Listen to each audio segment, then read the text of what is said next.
इतनी कन्वर्सेशन में सिर्फ एक खबर दी है आपको जो इस वक्त है। वे भी कल हालात बदल जाए तो मैं आपको बता भी दूंगा। इस वक्त जो इन्फॉर्मेशन की बुनियाद पे वो ये है कि मियां साहब के लिए वो ग्राउंड नहीं है जो उन्हें लगता है कि उनको मिल जाएगी।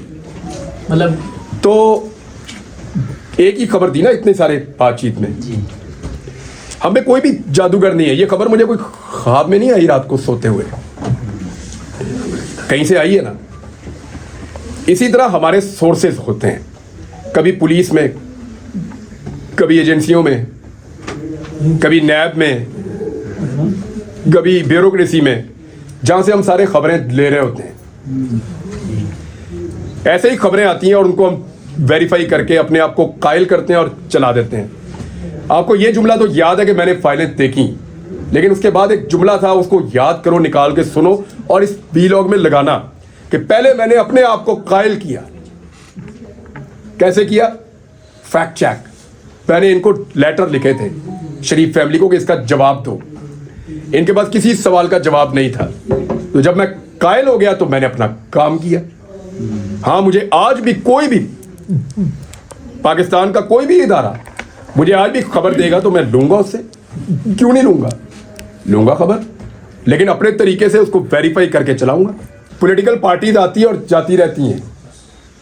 ये जुल्म नया नहीं है जो अब हम इस मुल्क में देख रहे हैं, लेकिन इस लेवल पे तो हमने कभी नहीं देखा। ये भी बिल्कुल एक सच है कि जो आज तरीके इंसाफ के साथ हो रहा है वो तो हमने कभी ना सुना ना कभी देखा अपनी जिंदगी में, जिस लेवल पे इनके साथ हो रहा है। फिर जो बहुत ताकतवर लोग हैं उनको मेरा मौक़िफ़ बहुत सूट किया एक वक्त में, वो भी सदके वारी जानते सन। अब पीटीआई को सूट कर रहा है मेरा मौक़िफ़, ताकतवर अब भी कल इनको भी हो सकता है सूट ना करे, मुमकिन है। तो ये तो चलता रहता है। यानी जिस वक्त आपको जो बात ठीक लग रही हो, मेरा थोड़ा सा मैन्युफैक्चरिंग फॉल्ट है भाई, मैं आप लोगों को नहीं कहूँगा आप लोग ऐसा करें। मैं न्यूट्रल नहीं अपने आप को कर सकता। नहीं, राणा सनाउल्लाह का मुझे देखें, मैंने पहले भी ये बात कही। राणा सनाउल्लाह तो मेरे घर में बैठ के कह के गए थे कि आपने मेरे पे एहसान किया, हालांकि मैं नहीं मानता, मैंने अपना काम किया था। तो मुझे लगा कि राणा सनाउल्लाह है और वो बड़ा दावा भी है कि बहुत वो उनको बहुत बड़ा मर्द सारी उनकी जमात कहती है, बड़ा मजबूत आसाब का और करैक्टर वाला आदमी कहते हैं वो। तो राणा सनाउल्लाह को कम से कम अगर वो पॉजिटिव रोल नहीं प्ले कर पा रहे थे तो उनको कीचड़ नहीं उछालना चाहिए था। उसकी मुझे सिर्फ मायूसी हुई, बाकी सब तो मैंने पता नहीं किन्ने की करना है। रहीम, सबसे पहले तो मैं आप सबका शुक्रिया अदा करता हूँ डिजिटल मीडिया वालों का। उसका सादा सा रीज़न है भाई कि जब मैं वापस आया तो मुझे आहिस्ता आहिस्ता चीज़ें बताई दोस्तों ने, मेरे घर वालों ने, भाइयों ने, फैमिली ने। वो ये बता रहे थे कि मीडिया से तो आप गायब ही हो गए थे, कोई बात ही नहीं करता था। वो लोग जो दिन भर बात करते थे फिर वो भी बात नहीं कर रहे थे। मजबूरी सबकी, किसी को भी ब्लेम नहीं किया जा सकता ऐसे माहौल में। लेकिन डिजिटल मीडिया ने दिखाया कि वो आवाज़ उठाते रहे किसी न किसी फॉर्म में, कहीं ना कहीं ज़ोर लगाते रहे। स्पेशली इस्लामाबाद के, अभी मैं आ रहा था तो मेरी वाइफ ने मुझे बताया कि एग्जैक्टली जिनका आपको शुक्रिया अदा करना चाहिए वो इस्लामाबाद के डिजिटल मीडिया वाले हैं, जिन लोगों ने बहुत आवाज़ उठाई। मैं आप सबके नाम तो नहीं ले सकता, लेकिन आप सबका शुक्रिया अदा कर सकता हूँ। और आप लोगों ने बड़ी मेहरबानी की कि उस वक्त जब अंधेरा भी बहुत था और आंधी भी बहुत तेज़ थी, तब भी आपने एक छोटा सा चिराग जलाया हुआ था, पूरा अंधेरा होने नहीं दिया कभी। यही बात मैं वकला से कह के आया हूँ कि उनसे मेरा इख्तलाफ कई बातों पे रहा, लेकिन इसके बावजूद काले कोर्ट ने अपनी लाज रखी है। उन्होंने हर लेवल पे इसकी मजम्मत की है कि जो गलत है वो गलत है। इसी तरह आप लोगों ने, हमारे आपस में इख्तलाफ तो हो सकते हैं पॉइंट ऑफ व्यू के ऊपर और रहने चाहिए। अगर हम आपस में इख्तलाफ नहीं करेंगे फिर हम फारिग हैं, फिर हम कुछ भी नहीं कर सकेंगे। हमें ज़रूर इख्तलाफ करना होगा एक दूसरे के साथ, लेकिन जहाँ पे रूल ऑफ लॉ की बात है, जहाँ पे हुकूक की बात है, वहाँ पे हमें एक मौक़िफ़ रखना पड़ेगा। तो आप लोगों ने बड़ी मेहरबानी की, आप सबका मैं दिल से शुक्रिया अदा करता हूँ और मैं स्पेशली इसी मकसद के लिए आया हूँ यहाँ इस्लामाबाद में। एक तो मुझे पता चला कल से नौरीन रो रही थी, मुझे दोस्तों ने बताया, तो वो भी एक एक्साइटमेंट थी कि चलो देखते हैं। दूसरा, मैं एक्चुअली काफ़ी दिनों से मैं सोच रहा था कि मैं जैसे ही थोड़ा सेट होता हूँ तो इस्लामाबाद जाके आप सबका शुक्रिया अदा करूँगा। और थोड़े दिन पहले हमने जो मनाजिर देखे ख़वातीन और बच्चों के साथ जो पुलिस ने टॉर्चर किया इस्लामाबाद में, वो मुझे लगा कि उनका हाल भी देखना चाहिए जाके। फिर मैंने वहाँ जाना भी मुनासिब समझा, वहाँ भी मैं गया, रजी भाई लेकर गए, सदीक जान, बाकी दोस्त साथ थे। बहुत शुक्रिया आप लोगों का, once again thank you very much. कुछ आप पूछना चाहें? सर मेरा एक सवाल है, आपकी जुबान में लुकनत आ गई है सर, इसकी वजूहात बयान करें। आपके साथ जेल में क्या हुआ था, इसका जवाब हमें आज तक ये तो मुझे भी नहीं समझ आई यार। डॉक्टर अलग अलग बातें बताते हैं और अलग अलग किस्म के इलाज भी बताते हैं। ये लुकनत अब नहीं है, ये रवि जानते हैं ये कितना ज़्यादा प्रॉब्लम था। अब तो बिल्कुल मैं अगर जितना आहिस्ता डाउन बोलता हूँ, और ये नहीं, मैं कुरान पाक पढ़ने में नहीं है मुझे प्रॉब्लम, और मैं चाहे 2, 4, 5 सूरतें भी पढ़ दूँ एक साथ, कोई प्रॉब्लम नहीं है। जेल में तो नहीं ऐसा कुछ? बच्चों के साथ बोलने में हमने महसूस किया कि वहाँ पे भी कम है। मेरी फैमिली बता रही है जब बच्चों के साथ आप खेलते हैं या बातें करते हैं वहाँ पे बहुत ही ख़त्म हो जाती है ऑलमोस्ट। तो ये आहिस्ता आहिस्ता ग्रेजुअली इम्प्रूव हो रही है। मुझे आइडिया नहीं था कि ये इस तरह से है, शायद मुझे खुद भी नहीं पता था। जब मैं अपने घर आया और मैंने बातचीत करना शुरू की तो मुझे पता चला, और मुझे घर वालों ने एक्चुअली मुझे इन्होंने रियलाइज़ करवाया कि तुम ठीक नहीं बोल रहे।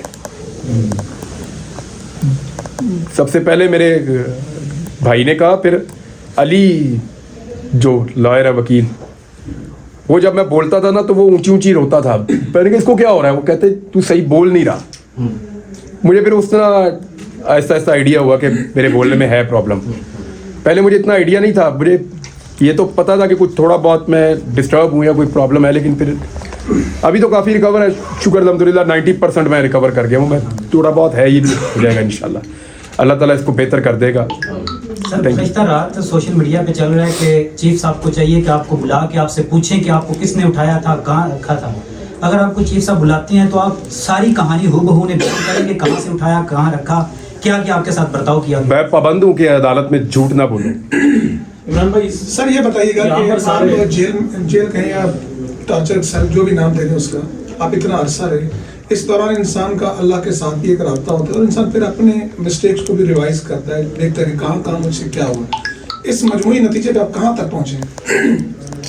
देखिए, आदमी ना गलतियों और सही काम, इन दो चीज़ों के बीच में ही अपनी लाइफ गुजार रहा होता है।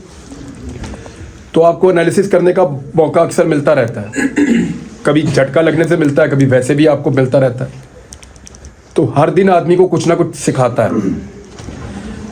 पहले भी ऐसे ही था, यानी ये जो मैंने एक मामले पे आज भी माजरत की, ऐसा नहीं है कि मैंने कैद होने से पहले नहीं की थी, पहले भी की थी। जब हम बलूचिस्तान गए थे तो रजी भाई को याद है, मैंने वहाँ पे भी ये माजरत की थी उनसे कि उस वक्त, और वो भी ऐसा नहीं है कि ये सोच के किया हो कभी कि इसमें कोई लालच या खौफ का अंसर नहीं, तब वो ठीक लगता था। लेकिन आपको रोज़ाना नए हकायक पता चलते हैं। वो बकौल सदीक जान, आपकी आंखें खुलती हैं, पूरी कौम की खुल गई आंखें, वो तो ये कह रहा था। तो वो बात ठीक है, आंखों का ऑपरेशन। तो आपको जब नई चीज़ पता चलती है, आप नई चीज़ सीखते हैं। तो इसमें मैंने कई चीज़ों के ऊपर सीखा है, लेकिन सबसे जो बड़ी चीज़ है वो तन्हाई में आपको अल्लाह ताला बहुत कुछ ऐसा सिखाता है जो आपको वैसे कभी मौका नहीं मिलता। ये बात आपकी ठीक है, बिल्कुल ठीक बात है। सर ये बताइएगा कि आज एक जब आप लापता हुए थे, जब आप गुमनामी की ज़िंदगी में चले गए थे, कभी ऐसा महसूस हुआ, कोई ऐसा दिन आया आपकी ज़िंदगी में कि आपने कहा बस आप शायद मैं कभी भी वापस आ सकूं, या आज आखिरी दिन है? रोज़ सर अगवा होने से लेकर निकलने तक का सारा जो आपको पता है कि कितने दिन आप कहाँ रहे हैं, और सर इसमें ये भी ऐड कर लें, यहाँ पर भी सारे साफ़ी हैं, तो खुदा ना खास्ता कभी किसी साफ़ी के साथ इस तरह से हो सकता है, तो वहाँ पर अहवाल जिस तरह से भाई ने पूछा, लेकिन वहाँ पर मेन चीज़ जो है कि किस तरह बंदा डट सकता है किसी अपने पॉइंट। अल्लाह ना करे कभी किसी को ऐसी तकलीफ से गुजरना पड़े, अल्लाह ना करे। मेरी दुआ है आप सबके लिए, अल्लाह किसी को भी ऐसी तकलीफ से ना गुजारे।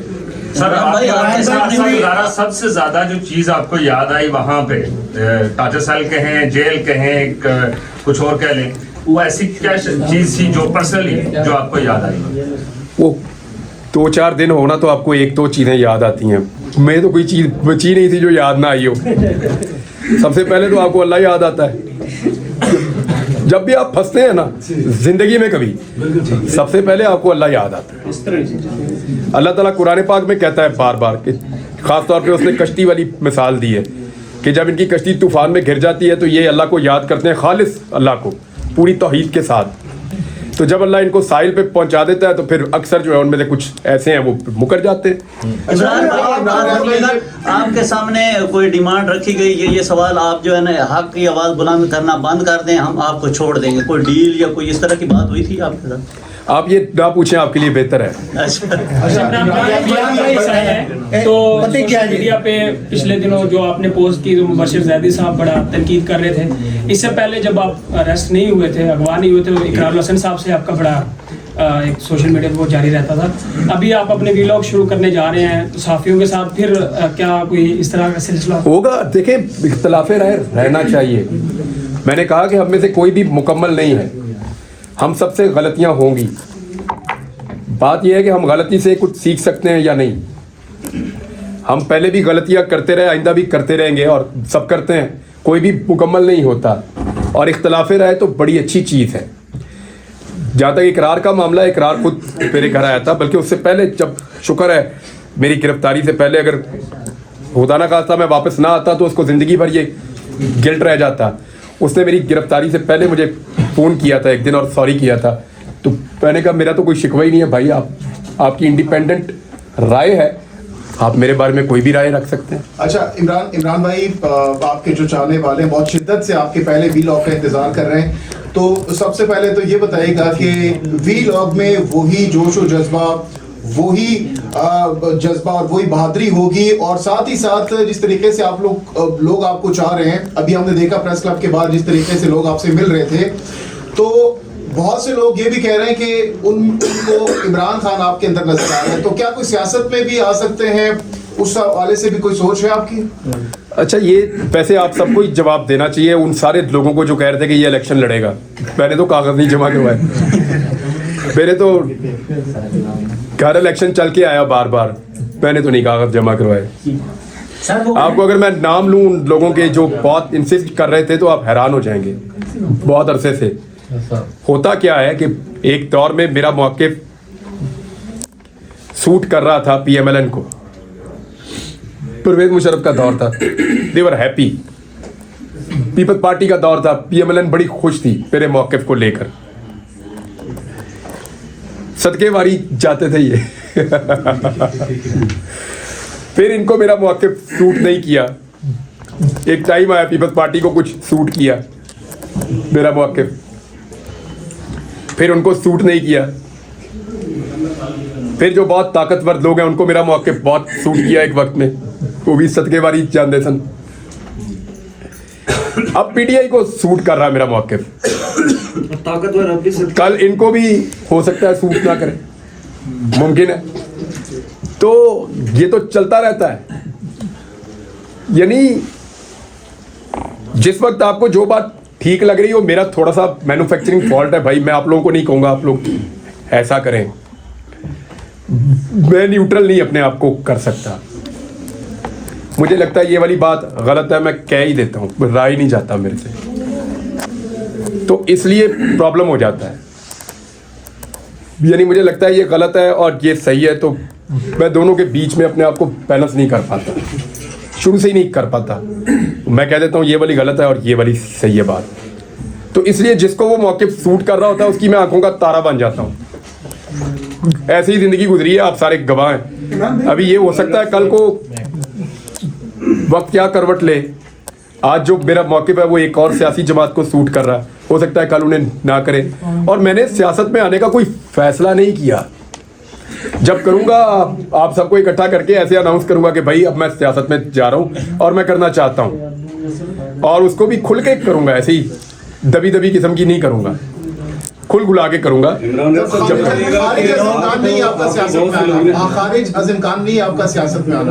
देखिए मैं ना एक दिन बैठा हुआ था अपने ड्राइंग रूम में, मेरे वालिद साहब ने मुझे डोनेशन दिया था कि बेटा लोग भूखे हैं, फ्लड आया हुआ है, तो हमने सेविंग नहीं रखनी, ये पैसे जो है वो दे दो। मैंने उनको बुलाया, अपने एक दोस्त को, वो काम करते थे इसका डोनेशंस का। मैंने उन्हें कहा जी ये आप मदद करें फ्लड में जाके। उन्होंने कहा हम वाकई कर रहे हैं, तो ये हमें ज़रूरत थी पैसों की, आप दे दें। लेकिन उन्होंने मुझे उन दिनों में मुझे नौकरी से निकाला हुआ था एक्सप्रेस ने, ताज़ा ताज़ा, और मेरे पास काम भी कोई नहीं था, बस वीलॉग मैं कर रहा था। तो उन्होंने कहा जी आप हमारे साथ मदद क्यों नहीं करते। उन्होंने मुझे कैंप बना दिया और मैं वहाँ चला गया। और मुझे एक दिन पहले नहीं पता था कि मैं एक कॉज के लिए मदद करने निकलूंगा और वो इतना बड़ा कॉज हो जाएगा। कितने घर बनाए रजी भाई अल्लाह ताला ने? 2055 घर। ये रजी भाई हमारे साथ थे, इनके पास सारा रिकॉर्ड पड़ा है, अल्लाह ताला ने हमारे ज़रिए से बनवा दिए। एक दिन पहले मुझे नहीं पता था, मैं कुछ भी नहीं यकीन से कह सकता, वो मेरे अल्लाह का फैसला है जो भी है। लेकिन फिलहाल मैं आपको बता रहा हूँ कि मैं सहाफ़त करूँगा, वो मेरा काम है और मुझे वही करना है। ये बताइएगा एस्टिमेटेड, क्योंकि लोग जानना चाहते हैं कि आप व्लॉग कब करेंगे। आपने मुझे पहले आप मिले हैं जी, अब आपको कितना फ़र्क लग रहा है? माशाल्लाह बहुत फ़र्क है। मुझे ये पता है जिस दिन मैं बोलूँगा ना, वो भेड़ों के छत्ते में मैं हाथ दूंगा ऐसी यलगार होगी कि आप लोग देखेंगे। मसला बोलने का नहीं है, मसला पूरा फाइट बैक करने का है। अच्छा, तो ये थोड़ा सा जो प्रॉब्लम है, मुझे उम्मीद है ये 10 दिन नहीं तो 15 दिन में मैं इसमें से निकल जाऊंगा। और मुझे अचानक मैं उस दिन मुझे सुबह उठूंगा और मैं वीलॉग कर दूंगा और आप लोग सुन लेंगे। ये बताइएगा आपको जब लेके गए थे उसके बाद जब आप वापिस आए हैं तो हालात मुकम्मल चेंज हो चुके। मुझे कुछ नहीं पता, कुछ नहीं पता, कुछ पता नहीं था मुझे, कुछ कोई चीज नहीं मुझे पता थी। मुझे ये नहीं पता था कि फलस्तीन में क्या हुआ। जिस चीज ने मुझे सबसे ज्यादा झटका दिया ना, या जिस चीज ने मुझे सबसे ज्यादा तकलीफ दी, यानी पॉलिटिकल पार्टीज आती है और जाती रहती हैं। ये जुल्म नया नहीं है जो अब हम इस मुल्क में देख रहे हैं, लेकिन इस लेवल पे तो हमने कभी नहीं देखा। ये भी बिल्कुल एक सच है कि जो आज तहरीके इंसाफ के साथ हो रहा है वो तो हमने कभी ना सुना ना कभी देखा अपनी जिंदगी में, जिस लेवल पे इनके साथ हो रहा है। लेकिन मुझे जो अफसोस रहेगा ना कि मैं बोल सकता था लेकिन मैं बोल नहीं पाया। फ़लस्तीन के अंदर जो जुल्म हुआ, जो ज़्यादती हुई, और वो सबसे बड़ा मुझे, स्पेशली जब वो हॉस्पिटल वाली न्यूज़ मुझे पता चली कि पूरा हॉस्पिटल ही उड़ा दिया, डॉक्टर्स, पेशेंट्स, उनके अटेंडेंट्स, सारे लोग शहीद हो गए। मीडिया वाले जहाँ थे वहाँ पे ऊपर से बम गिरे, वो भी शहीद हो गए। तो उसके ऊपर मुझे बड़ा दुख है, बहुत ज्यादा। इमरान भाई, ये बुखारी ने आपसे मतलब मैं इंटरव्यू किया तो बहुत ही, मुझे नहीं पता कि नफरत किस लेवल की क्या वजह थी। वो यहाँ पर आए थे सुप्रीम कोर्ट के जस्टिस बंदियाल को धमकियाँ देने, गालियाँ देने, और दफ़ा 144 के बावजूद किसी IG की मौजूदगी में वहाँ पर एहतजाज हुआ। इसकी क्या वजह है? क्या किसी नौकरी के बंदे ने आपको इस रिहाई के बाद फोन भी किया? कोई ऐसा बंदा में से है कि जिसने आपसे हमदर्दी का एहसास किया? इमरान भाई, इसी में राना सनाउल्लाह भी ऐड कर लेंगे। अरे नहीं, राना सनाउल्लाह का मुझे देखें, मैंने पहले भी ये बात कही, राना सनाउल्लाह तो मेरे घर में बैठ के कह के गए थे कि आपने मेरे पे एहसान किया, हालांकि मैं नहीं मानता, मैंने अपना काम किया था। तो मुझे लगा कि राना सनाउल्लाह है और वो बड़ा दावा भी है कि बहुत, वो उनको बहुत बड़ा मर्द सारी उनकी जमात कहती है, बड़ा मजबूत आसाब का और करैक्टर वाला आदमी कहते हैं वो। तो राना सनाउल्लाह को कम से कम अगर वो पॉजिटिव रोल नहीं प्ले कर पा रहे थे तो उनको कीचड़ नहीं उछालना चाहिए था। उसकी मुझे सिर्फ मायूसी हुई, बाकी सब दा मैंने पता थी किन्ने की करना है, आइडिया था मुझे। अच्छा इमरान रियाज साहब, ये बताइएगा कि जैसे कि आपने कहा कि मेरा बयान कभी कौन सी पार्टी को पसंद आता है, कभी किस पार्टी को, तो आपको किसके बयानिए पे ज्यादा चेस आई है?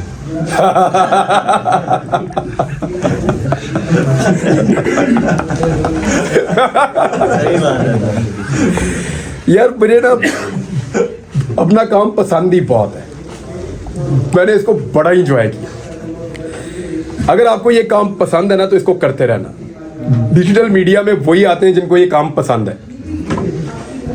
ये तनख्वाह तो यहाँ मिलती नहीं है, आप अपने दिल से आते हैं, पहले धक्के खाते हैं, जोर लगाते हैं, खबरें इकट्ठी करने की कोशिश, कभी इधर भाग कभी उधर भाग। ये सारे तो जुनूनी और शौकीन लोगों का काम है जो डिजिटल मीडिया में आए हैं। इनका पैशन भी हमारे इलेक्ट्रॉनिक या प्रिंट मीडिया के लोगों से ज़्यादा है। तो मुझे तो अपने काम में ही बड़ी चस आई है जैसे आप लोगों को सबको आ रही है। सर, सहाफ़ती तंजीमों के किरदार के ऊपर आपको लेकर जब आपको गुमशुदा किया गया, लापता किया गया, सहाफ़ती तंजीमें डेफिनेटली सहाफ़ती तंजीमों का एक किरदार रहा है हमेशा से लोगों के लिए। वो दावे करती हैं कि हम बाहर निकलती हैं, लेकिन आपने आपके मुद्दे को लेकर सहाफ़ती तंजीमों का जो किरदार आप तक पहुँचाया गया जब आप वापस आए या आप तक खबरें पहुँची, उसको किस तरह से देखते हैं? देखिए, मैं एक चीज तो आपको क्लियरली कह दूं कि मुझे गिला नहीं है किसी से। अगर किसी ने मेरे पे कीचड़ उछाला या किसी ने को गलत तरीके से पोर्ट्रे किया, उससे है मुझे प्रॉब्लम। यानी तलत हुसैन ने कहा कि मैं खुद ही चला गया हूं और खुद ही आ गया हूं। क्यों भाई? तलत हुसैन ने कहा, उनको कहां से ये बात पता चली?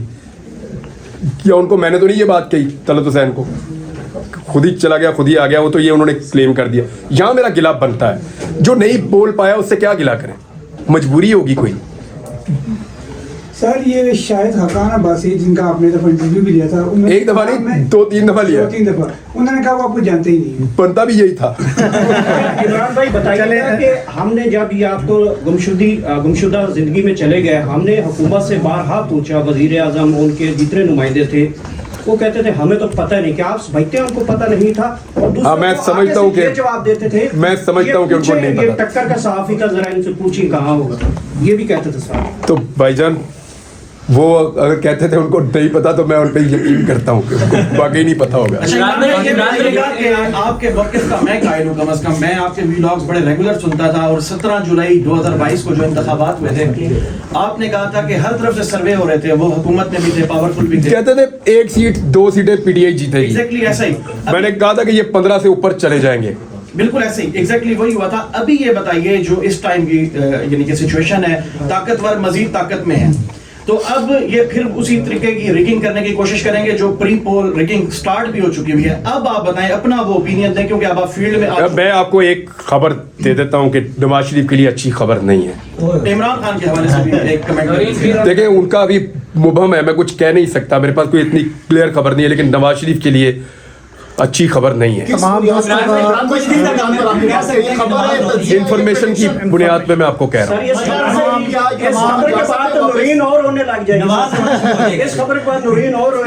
अल्लाह उसको खबर देगा।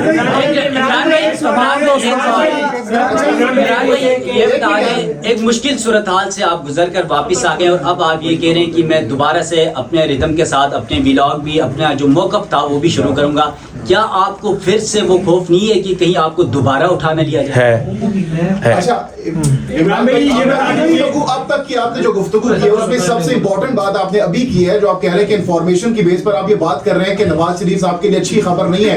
दूसरी तरफ वो लोग बहुत कॉन्फिडेंट भी है, मीडिया में आकर कह रहे हैं कि भाई हम लोग अगली हुकूमत बना रहे हैं, तो मजीद वजाहत करना चाहेंगे। गल हो गई है,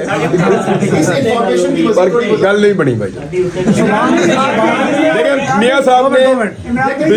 देखिए, मियां साहब ने ये दावे किए थे और इनकी पार्टी के सीनियर लोगों ने, और ये वादे किए थे कि जिस वक्त हम लैंड करेंगे पाकिस्तान में, पूरा पाकिस्तान इमरान खान को भूल जाएगा। वो अपना वादा नहीं पूरा कर सके। तो ऑप्शन क्या है मियां साहब के अलावा? कौन सा ऑप्शन है इस वक्त? इमरान खान को काबिल कबूल है इस वक्त? काकड़ साहब कैसे रहेंगे? बड़ी ऑप्शन है, पूरा मुल्क भरा हुआ है, आप भी एक ऑप्शन है। बहुत से लोग आपको अपना हीरो मानते हैं, अरशद शरीफ भाई को भी अपना हीरो मानते हैं। क्या दौरान हिरासत या गुमशुदगी के दौरान कभी अरशद भाई की याद आई या उनका कोई ज़हन में ख्याल आया? हाँ सर है। तो सर, क्या उस वक्त तसव्वुरात क्या थे आपके? मैंने आपसे कहा ना, इतने सारे दिन हैं यार। सबसे पहले तो मैंने आपसे कहा कि आपको अल्लाह याद आता है, फिर रोज़ाना मुझे कभी कोई बच्चा याद आता था, कभी फैमिली का कोई रुकन याद आता था, कभी अम्मी अब्बू, कभी कोई दोस्त बड़ी शिद्दत से याद आता था कि घोड़ी मेरे पास है, उसकी याद आ रही थी एक दिन। तो नहीं होता है ना आपको कि आपके पेट्स होते हैं, वो भी आपको बाद वक़्त याद आते हैं। दोस्त बहुत सारे ऐसे हैं जो याद आ रहे थे, लेकिन सीरियसली वाकई अरशद शरीफ मेरे दिमाग के एक कोने में रहा। वजह यह भी थी कि मुझे कई दफ़ा लगता था शायद मैं भी वापस नहीं जा पाऊंगा, कि भी एक रीज़न हो सकता है।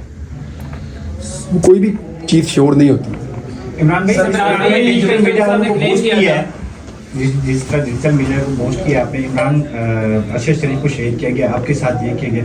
अब हम लोग इस तरह की वीडियो बनाते हैं, हमें तो रोका जाता है कि भाई इतने बड़े एंकर थे, उनके साथ ये किया गया, तो आपको छोड़ेंगे? तो ये जारी रखना चाहिए चीज़ें। देखिए, मैं एक चीज़ मानता हूँ, ये डिसीजन आप सबको अपने अपने तौर पे करना है भाई। मैंने अभी क्या कहा कि मैं उन लोगों से गिला नहीं कर सकता जो बोल नहीं पाए मजबूरी से। क्यों करूं? हर एक अपनी ज़िंदगी, उसकी अपनी मजबूरी, उसकी अपने हालात हैं जिनके मुताबिक वो फैसला करता है।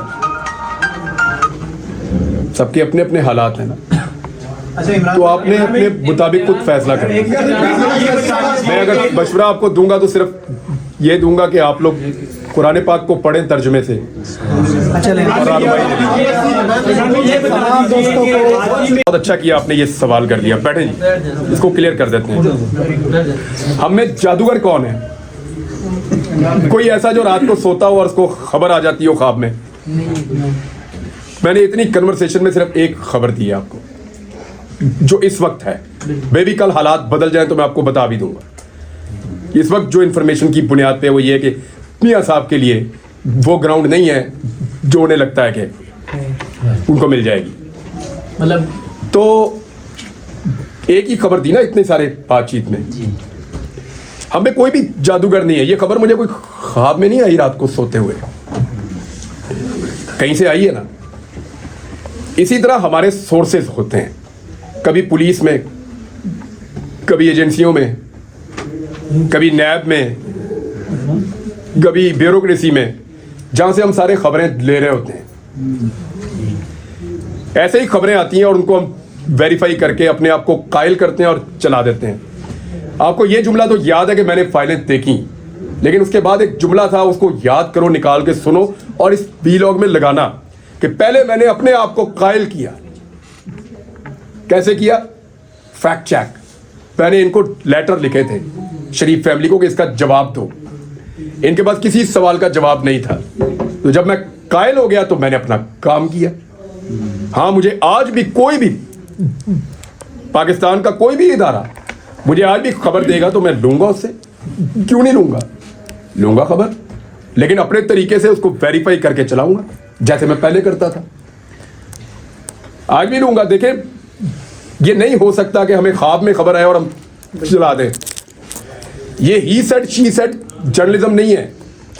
आपके सोर्सेज बनते हैं इदारों में, महकमों में, एजेंसियों में, डिपार्टमेंट्स में, सहाफ़ियों में, पॉलिटिकल पार्टीज में। वहां से आप खबरें निकालते हैं। हादसाती तौर पे तो आपको कभी अचानक ही कोई खबर मिलती है। जैसे मैं एक दिन सड़क से जा रहा था तो गोली चल गई। मैं उतर के देखा तो वो अंग्रेज था, वो गोलियां मार रहा था। रेमंड डेविस मैं मौके पे खड़ा था। ये हादसाती तौर पे मुझे खबर मिल गई, लेकिन उसका नाम रेमंड डेविस था और वो अमेरिकन है। ये पता करने के लिए मुझे अपने पुलिस के सोर्स को एक्टिवेट करना पड़ा और एक एजेंसी के। वहां से फिर पता चला कि ये एक्चुअली बंदा कौन था। खबर ख्वाब में नहीं आती भाई। आइंदा भी मिलेगी तो खबर दूंगा, उस पर काम करूंगा और आपको दूंगा। आप सबका जनाब बहुत बहुत शुक्रिया। और मैं यहाँ पे इमरान